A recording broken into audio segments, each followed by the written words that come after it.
күн оқушылар, бүгін бізде кәсіп сабағы. Біз кәсіп сабағында тұздық қамырмен жұмыс жасап жатырмыз, тұздық қамыр бөліміне келдік.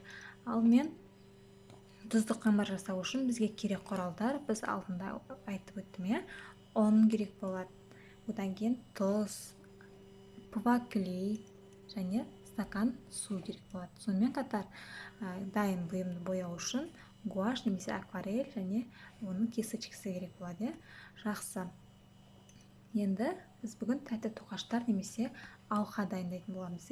Міне тұздық қамырды дайындап алғасын оқтаумен ысамыз. Оны мынандай формалармен әртүрлі нелер жасаймыз, тоқаштар жасаймыз, немесе алқаға кулон жасаймыз. Неке жұлдызша, гүл, дөңгелек, жүрекше осыларды бастырып қиып аламыз, және оның мына жеріне жіп жүргізу үшін дөңгелек етіп қаламмен ойып жіберуге болады, тесік жасауға. Міне біздің бұйымымыз дайын.